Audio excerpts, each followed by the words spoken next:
Welcome everyone to another free Youth Specialties webinar. My name is Jacob Eckeberger. I'm on staff at YS, and today's virtual room is filled with some amazing people, including my teammate Brian Abbey, the YS coaches Summer and David, as well as some youth workers from lots of different places across the US, and we're really excited to introduce you to them.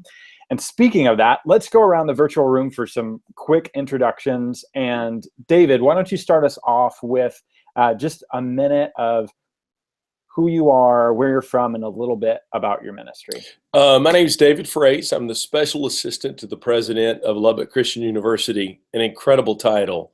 Basically, I do everything the president does not want to do, and work with youth ministry there on the university level. My context of hands-on student ministry is I direct the character coach program for DFW FCA. So we put people like myself, like Robert Purvey over there, 3 to my right. Robert is one of our character coaches. As youth ministers, we go into the public schools and we walk with athletic teams, and we journey with them on attitude, effort, character development, and we're just having a great time in that context of student ministry. So that's what I do. All right, I'm Tyler Jarvis, and I am the youth and family minister at the Oak Ridge Church of Christ in Willow Park, Texas. I've been here about almost 6 years now, and just working with the teenagers and their families, and really trying to focus on relational youth ministry and kind of getting invested in the kids' lives and getting them to take ownership of their faith is basically what I do.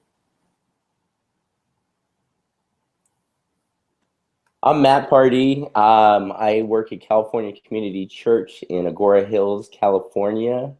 I am the director of students for middle school and high school. And we focus on the same thing, a lot of relational ministry. And we just focus on outreach too with Young Life.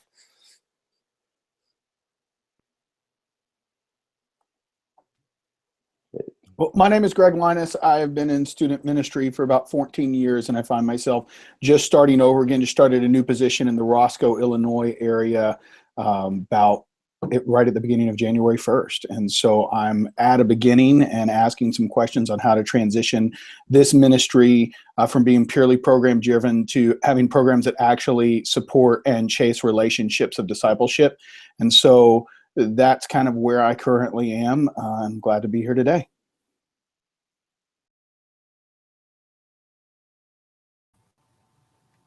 I'm Summer, and I am the student ministry director at Frisco Bible Church, and I am responsible for a couple staff members, but our heart too is very relational ministry.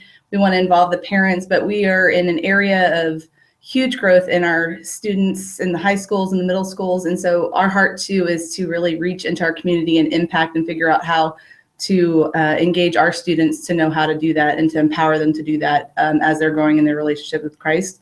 Excited to be a part of the YS Collaborative coming up, and I'm excited to be a part of this. I love students. I love the Lord. Awesome. My name is Robert Purvey. I'm a youth pastor at Antioch Fellowship Church in Dallas, Texas. I've been here for about 10 years. Our ministry is very relational as well. Community-based for a lot of the areas around DFW and around our Southwest region. Partnership with FCA is very heavy. Character coach with David in Duncanville, DeSoto, and Cedar Hill High Schools, and a couple other Dallas schools too. So very busy in the community. So I'm here because our youth ministry has really blown up. And so we have a lot of middle schoolers in our ministry. So just trying to see how we can better transition them into high school. So happy to be here. I'm Chris Bishop. I'm the youth pastor at New Hope Community Church in Clovis, California. And we are digging into our faith. We're having students who are growing our church family and God's family. And we're really kind of in a season of our life where we're trying to work on God's focus and fulfill that Great Commission. So really trying to get out there and do more service-oriented stuff and with our community, not just ourselves. So it's been exciting. Thanks, y'all. My name is Brian Abbey, and I am excited to be doing this with y'all. And as some of you know, we've got the YS 101 Collaborative that's coming up, and Dave and Summer and I will be launching that in April. Anybody interested right now, you can go to yscoaches.com to even get to that.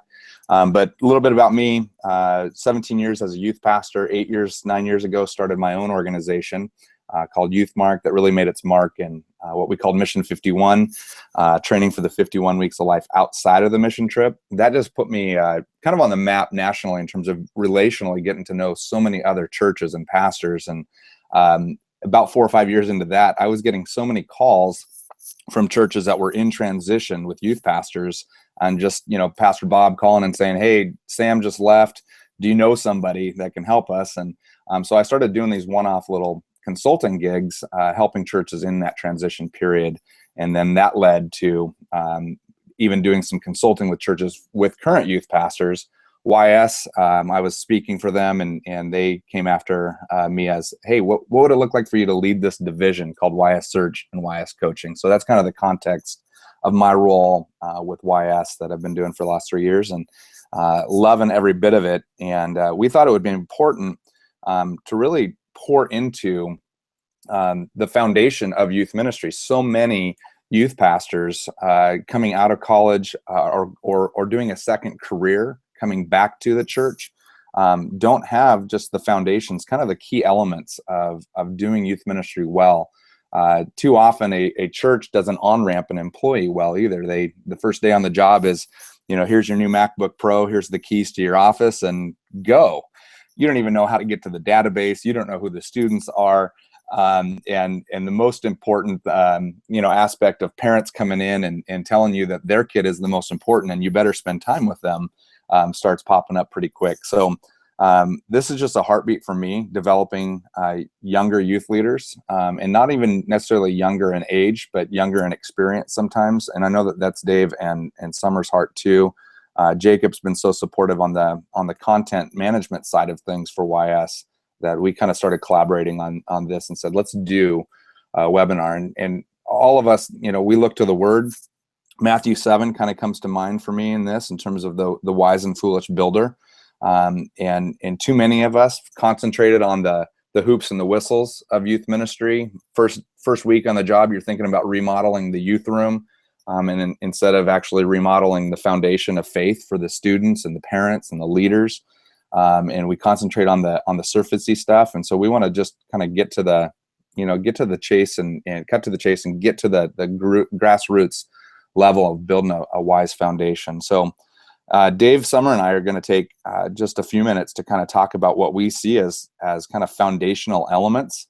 And let the questions start coming in online. Jacob's going to be handling those. The rest of the panel here, think of questions that come up, and or insights that you have after we kind of go through these kind of 3 foundational levels and areas.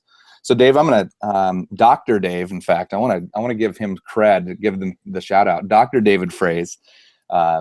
Why don't you kick us off in what you see as one of the key foundations of good youth ministry and sustainable youth ministry? Well, thank you. And I think if you look behind me, it's so dark you don't see my gray hair. So I appreciate you just saying doctor and not old man on the end. I literally just got off the phone and I was talking with a minister that asked me about a daycare center in a church, and it made me do the math. Almost 30 years ago, I worked at that church as an intern. And so after 30 years of student ministry, looking back and you ask, okay, what is one foundational thing? I believe it's the way that we program. You said the first move is not to change the youth room, is to actually think about what are our needs and what is the context and what then are our resources to do ministry. One of the things we do is we go to a youth specialties or any other conference and we see these churches talk about an exciting program and we say, hey, we want to do that. So we buy all the curriculum, we buy all the resource kits, we go back to our church of 15 and we try to be this mega church in a church of 15, and it totally blows up in our face because we haven't gone through the right steps. And this kind of was drilled in my brain by Chap Clark and others way back in the day, that There really is a formula the way we go about doing student ministry. And that first step is needs, to do a needs assessment. Most of us who've gone through some kind of formal education understand the psychosocial dynamics of teenagers. But also, do we understand the context of, we got somebody from California, we have Robert and Tyler and I over here in Dallas-Fort Worth. The context of ministry is going to be totally separate. Do you have private school kids? Do you have public school kids? Is it black, white, tan? What is the ethnicity of that group? How much money do they have? All of that cultural needs, that is such an important job, but it's kind of the non-sexy side of programming. So you look at that in your city, and then you got to look at your church. Who makes up your youth ministry? That's going to dictate a lot of what you're going to be able to do with programming. So once you figure out those needs, then you look at your resources. Funny enough, the last church I was at is a mega church, if you will, in our denomination, and we don't have vans. We don't have buses. Some of you guys have buses and vans, so if you want to do a youth activity, you just load up and you go. We have to rent those. Well, that is one of the resources we don't have, so it impacts our programming. So I look at those needs. I look at my resources. Those are very common things. Do you have a youth room? Do you have, transportation I was talking about? Do you have a budget? Do you have adults that actually like kids? That's kind of important. Do you have a preacher who actually believes and understands in the greatness of this thing called youth ministry, or are you just an activities director? All of those are resources, and then you can start thinking about programming. But you have to do that work first. Needs plus resources equal programming. I can go on and on about it. That's a simple formula that if a youth minister, if he or she just kind of calms down a little bit and goes through that formula, they're going to find out some of their first steps into their ministry context are going to be more successful.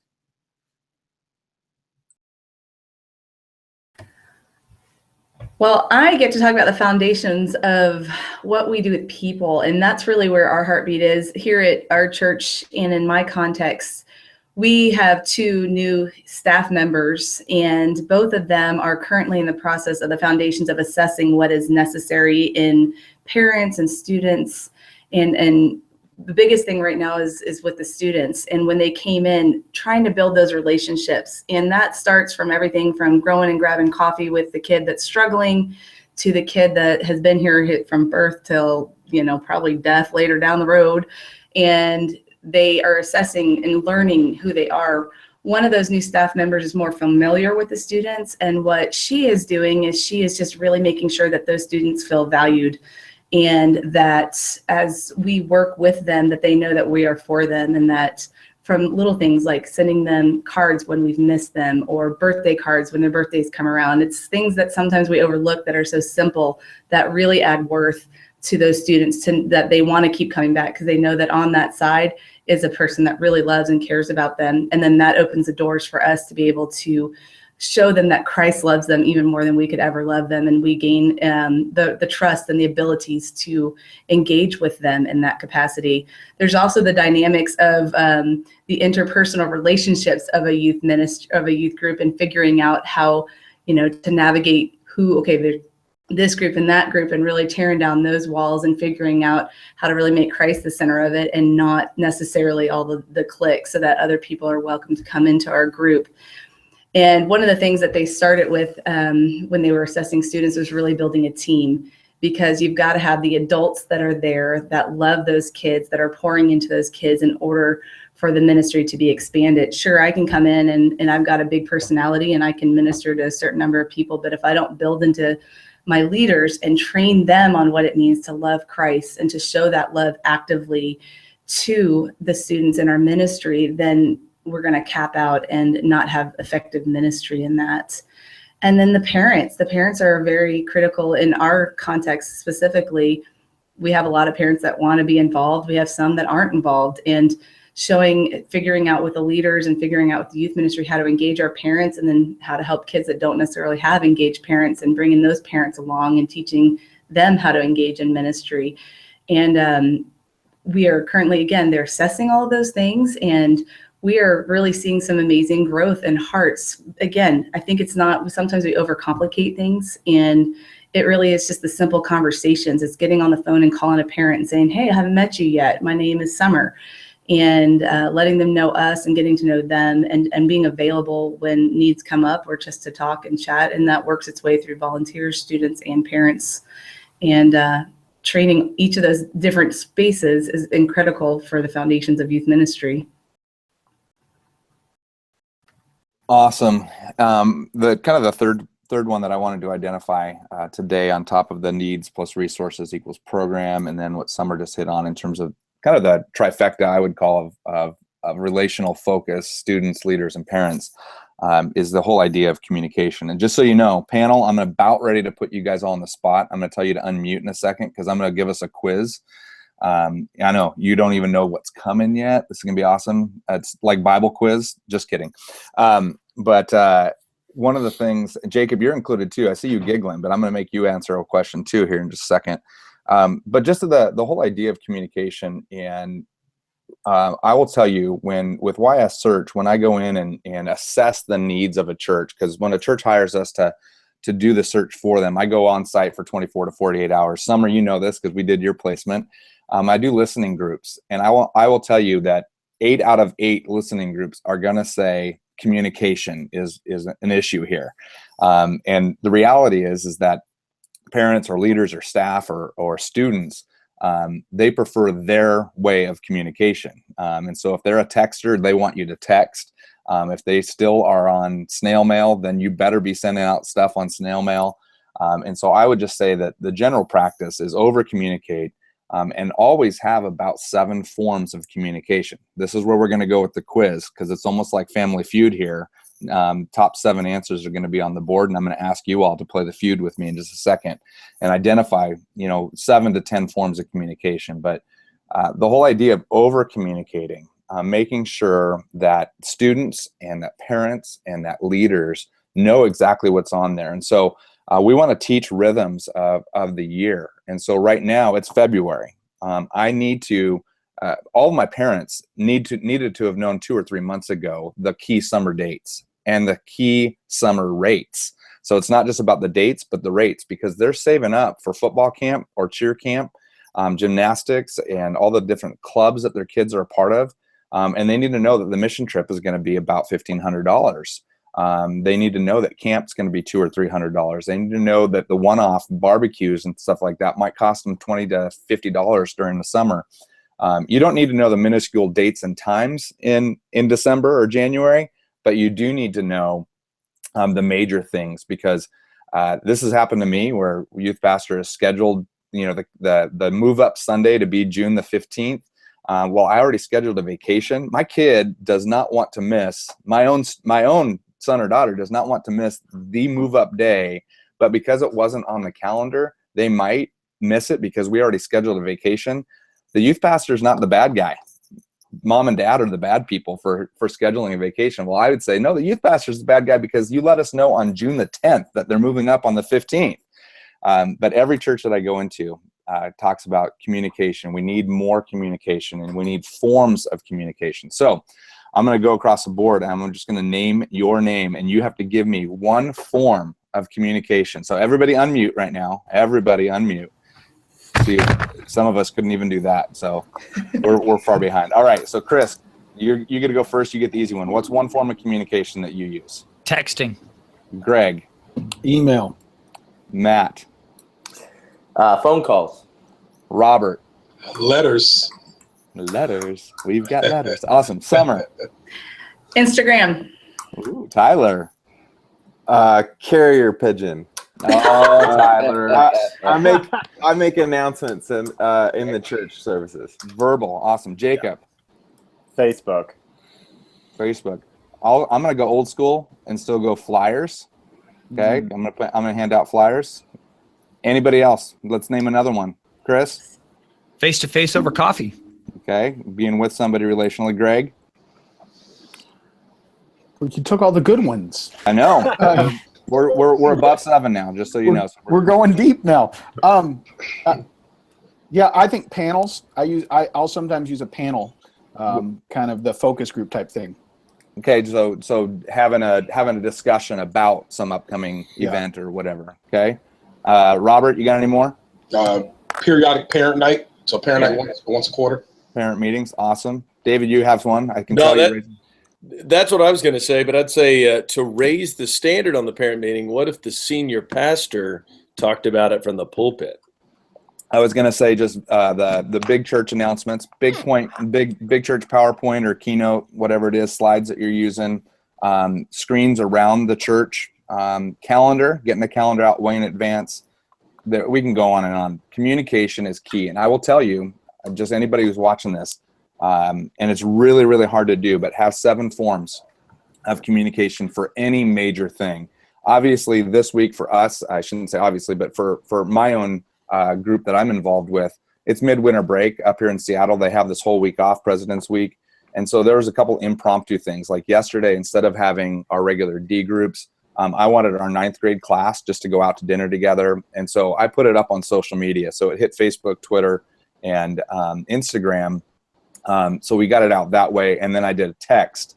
So there's 3 or 4 ways that it went out, just 24 to 48 hours in advance. That's a last minute thing. But the mission trip, I'm going 7 to 10 because I want everybody to get it. So I'm sure that there's lots of other foundational areas of ministry that we can talk about, but I'd love to hear from our panel any questions that they have and or insights that they have in terms of other key foundational elements. And then Jacob, you can interrupt with questions that you might be getting from anybody watching too. Well, I think to kind of piggyback what you were just saying there about communication, I saw somebody say one time, it's not original to me, but the one way I can be absolutely certain that no parent knows something that's going on is to put it in the parent email. But I can put some in there and they won't know about it. I'll get so many questions if I put it in the parent email. So yeah, to find kind of redundancies, ways to recommunicate. I think otherwise nobody knows what's going on.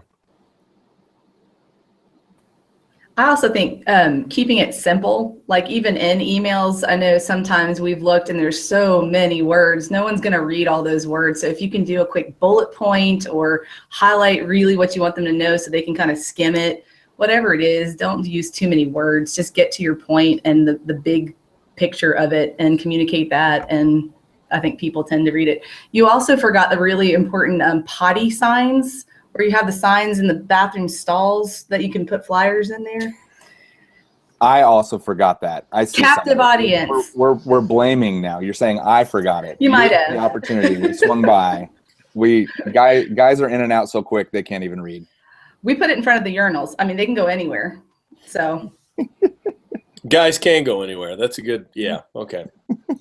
But outside on the trees. We are youth specialties, just slightly inappropriate at all times. There we go. Greg, I have a question. So one of the things that's important to me that I've learned is we've talked a lot about communication forms of how we're getting communication out, but in the context of relationship, 2-way communication is really important, so that not only are we giving out information, but we need to be set up to have feedback channels that we need to be able to receive. And I guess talking about kind of how we establish feedback channels might be an important thing to go, like, how are we then, because we can download information onto our students, whether it be about events or just the regular lesson that they're hearing, but then how do we hear back from them, parents, of how they're receiving it, if it's taking root, if there's all of that sort of stuff. So I'd love to hear a little bit about feedback mechanisms. That's awesome. Greg, every church I go into when I do the listening groups to do the on-ramp for a search, when I leave, the parent group, the staff group, the students themselves, they all thank me and just say, this was so good for us to hear from each other. Surveys and Google Forms and things like that are certainly something that you can do to get some feedback, but we all know what surveys are like. If you're feeling on a 1 to 10 scale, 6 in my area of angst, when you're doing a survey that's anonymous, all of a sudden that 6 becomes an 8, and I've got hatred now towards the church or the youth ministry. But when you're in a listening group format and people are actually hearing from each other, we temper what we say and we actually speak the truth. So one thing that I've suggested is outside eyes, I think, are really important. So most of us, and this is another key foundation that we'll talk about at 101, is having a network. What would it look like for you to bring in an area youth leader, a guy or gal that you have pizza with on a monthly basis, and just say, we want to get feedback, honest feedback from our parents and our students and our leaders, but they're not going to be that honest to me. Outside eyes, innocent outside eyes, bring them in. A $25 gift card to Starbucks, is worth an evening out for a youth leader to take an extra night and bless you, or just do it as an exchange. So that's one form. Summer, Dave, others on the panel, you guys thoughts? You can use things like SurveyMonkey, which everybody does, but I love the idea of asking those in person to come and check out your youth ministry. Robert has come to visit and has spoken at the youth events at our church. He gets to give feedbacks. He's an outsider, and he sees and he knows how he feels, and that's really good information. But I'd also ask us to think about what you want to ask, because we become what we measure. And that's one of those things we hear. What are you trying to measure? What do you want feedback on?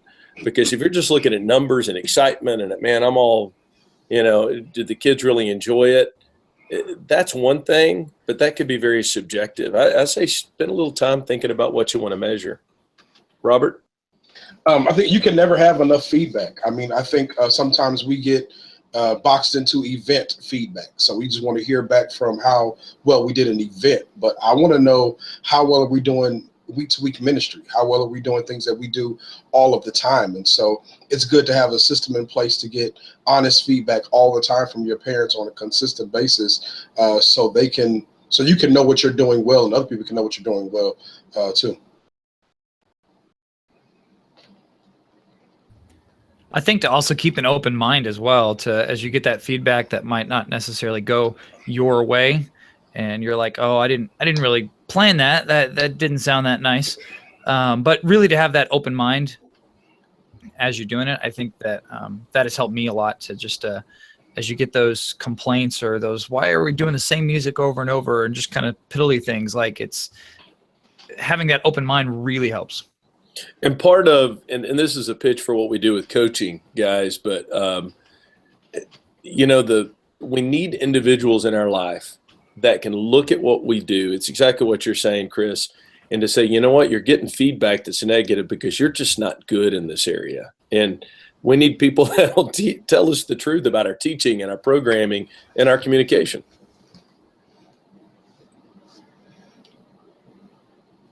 You have other questions from panels or insights that popped up as you guys listened to me and Summer and Dave? Sure, I've got a question for what Dave talked about. I know we kind of talked about what resources you have, maybe for guys or guys or girls that are just getting into student ministry that are assessing their resources. What are some resources, maybe for the whole panel, resources that you might not think of right off the bat? Like, we know what our youth budget is. We know if we've got vans in a youth room, and but maybe some resources that if you're just new to this, you wouldn't know to jump there right away. Oh, I think one thing that occurs to me that took me a little while to learn was how to interface with parents at a better, deeper level. Not just, I had 3 times a year a parents meeting. I had all these different things, but I realized I needed to get more consistent. It was really about this. When I was teaching students deeper theological truths, and they'd go home and their parents go, how was youth group? What'd you learn? They'd be like, it was good. Learned about Jesus.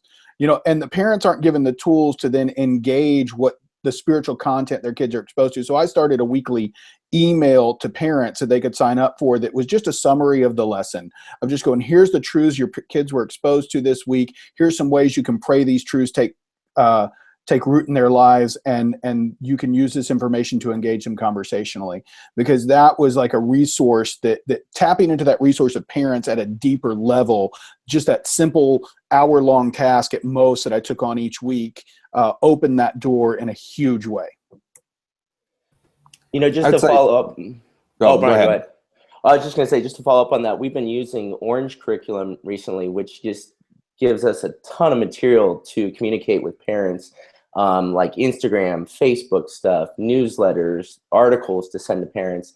And it has been really helpful for each lesson that we're doing. It just provides what we're talking about, kind of the bottom line. And parents have really appreciated that. They appreciate, like, hey, thanks for sharing what your, some of your discussion questions were, what your topic was, so that we have something to talk about at the dinner table tonight with our kid, and we can kind of follow up with them. And, too, is even through the social media aspect of it, being able, if they don't read emails, that kind of shoot it out through that avenue as well. has been helpful. You know, one of our greatest resources too, guys, is just each other. You know, and finding the youth ministers in your city that you can talk with and ask questions, because if we don't do that, every challenge makes you feel like you're alone on an island and you're the only one that doesn't have everything figured out, and you're the only one that doesn't have a big youth group on Wednesday night. And you'll find out everybody's struggling with the same things. And man, when you start communicating with each other, that's a huge resource.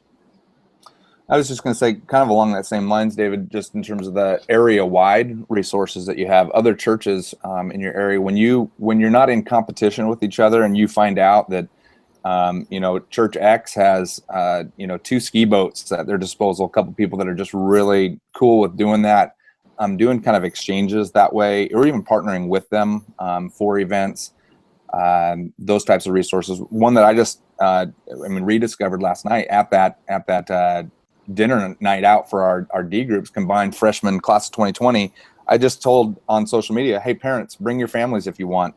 And while I was there, I made it a point just to hang out with some of the parents. And I had one of the parents that has a really good house on a lake just say, hey, just so you know, our house is available for, you know, a night where you just want to take a night off and do something.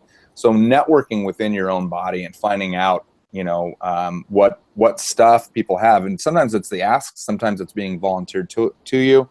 Jot those things down. You don't make a habit of taking those notes. You won't remember. You'll go, which parent was that said that? It would have been a great thing for me to take advantage of.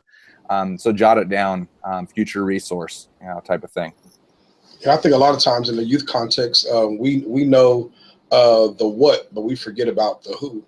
We know we're doing youth ministry, but we forget about kind of who we're connected with. And in the inner city context, sometimes too much communication can oversaturate the parents. And so we have to find out what really works. And for in our context, not all of our parents, some of our parents really don't care what their kid is doing. They just know the kid is at church. They're happy they're not on the streets. And so we have to find out what the effective form of communication is for that parent. And what we've discovered is it's what's in their hand.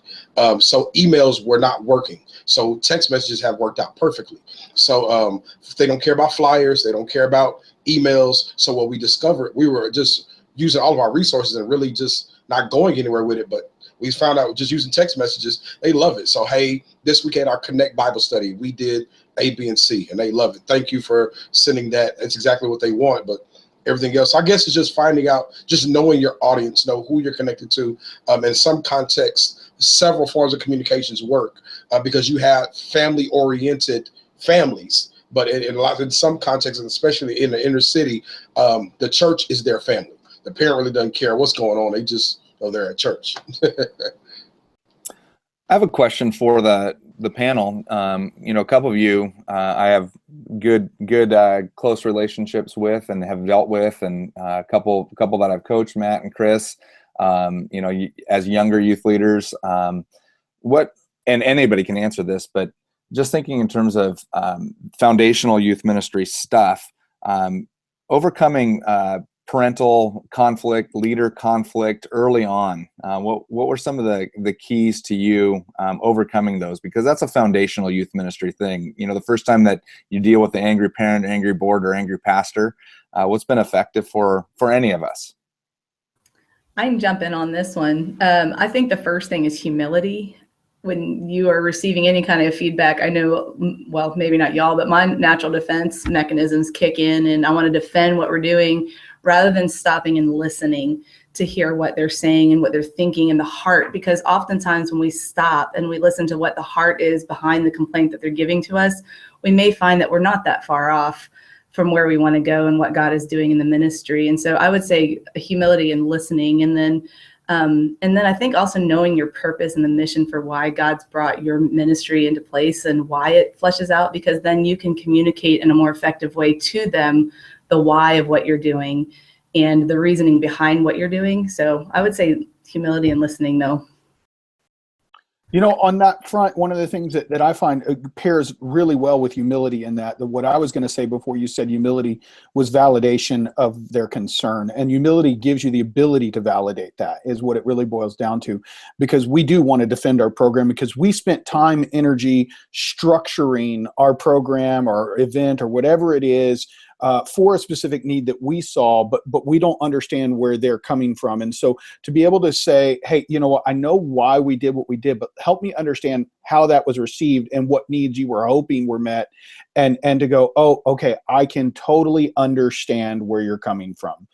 And then trying to tie the two together, going, let me tell you the different things that are in front of me that caused me to kind of approach it this way, but also with saying, but now that I see where you're coming from, this is going to give me some real food for thought for the future. And just trying to validate their concerns it does wonders for diffusing the kind of angry parent, in my opinion.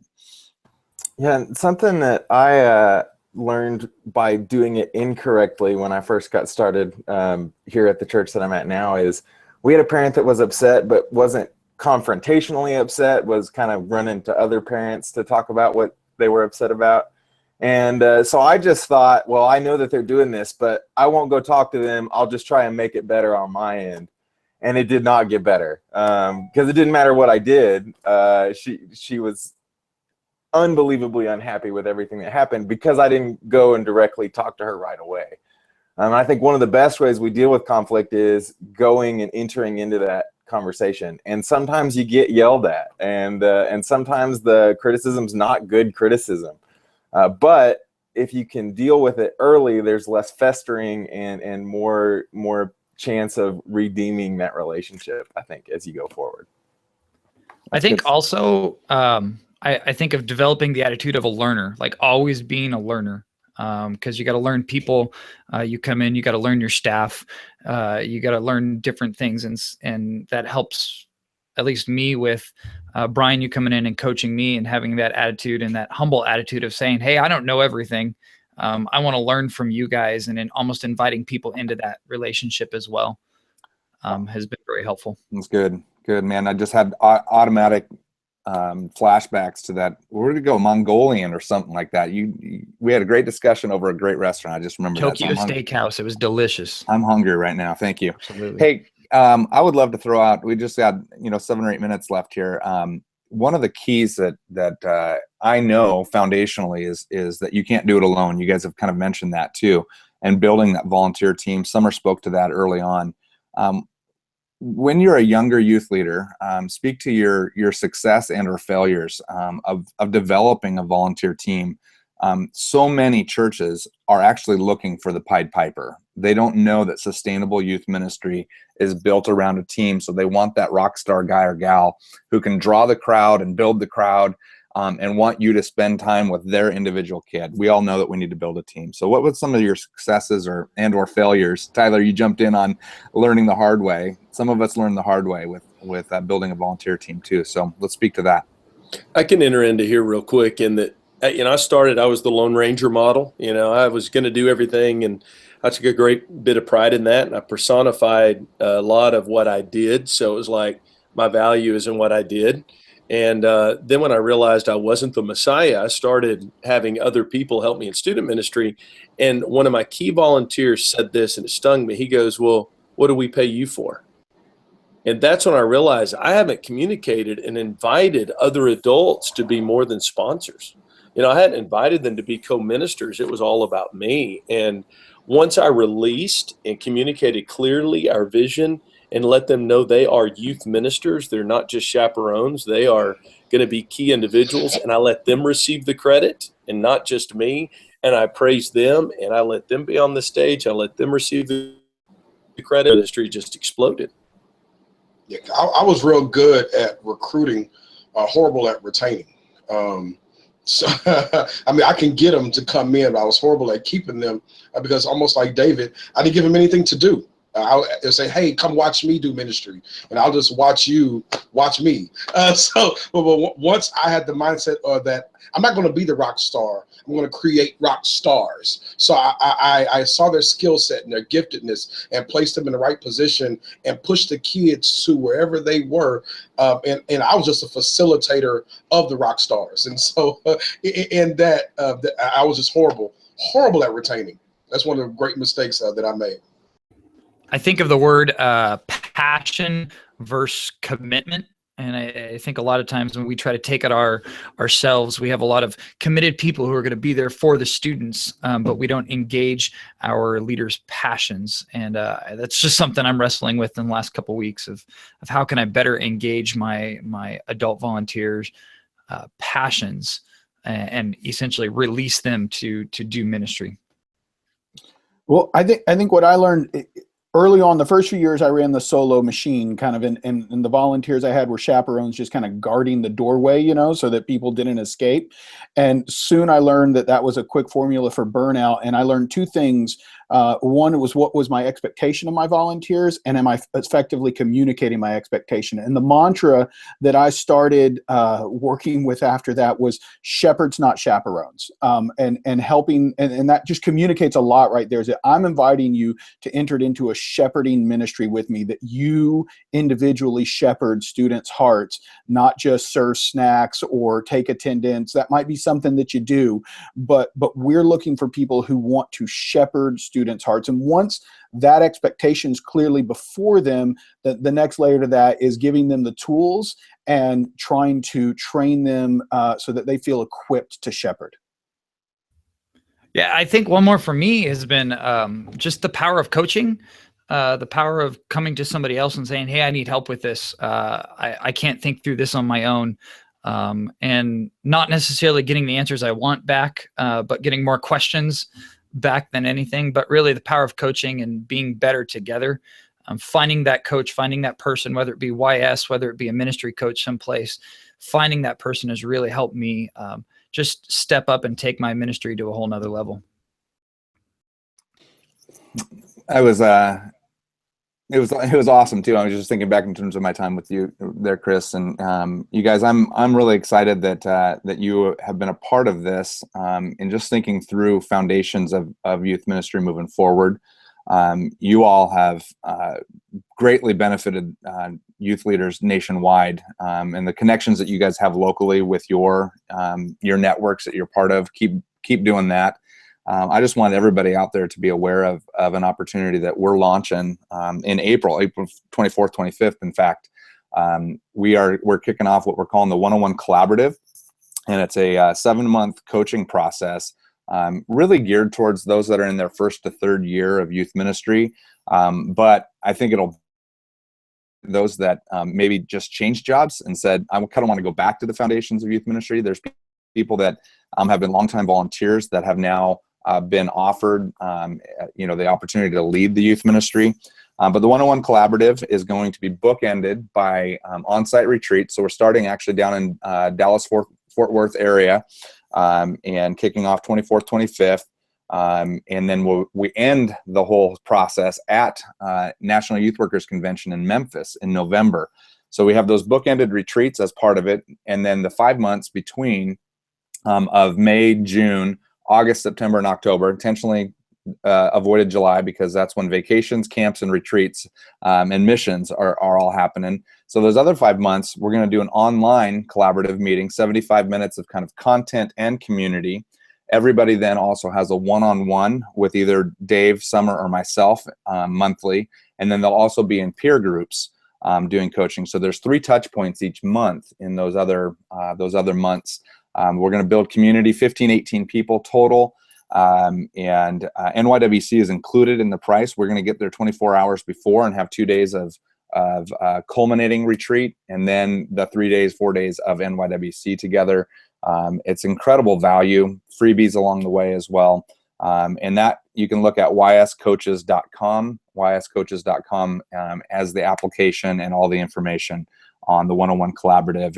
And I would just say spread the word. We want to max this out, our beta test year of doing the 101 Collaborative. So with that, Jacob, I would love to turn it over to you for closing thoughts and comments. Yeah, well, I was just going to say thank you again to all of our panel members all across the board. I think this has been a really helpful conversation, and one of those that reminds me that there are lots of different ministry settings, but our calling is so similar across all of that. And so thank you for all the ways that you're helping teenagers find and follow Jesus.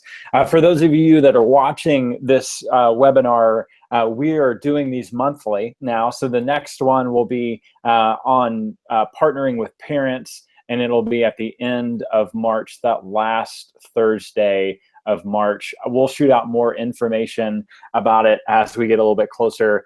But until then, thanks again for watching. If you have any questions, if you need to reach out to us, youthspecialties.com. I dropped my email as well as Brian's and the live chat on this webinar. So feel free to hit us up with some questions. And until then, see you later.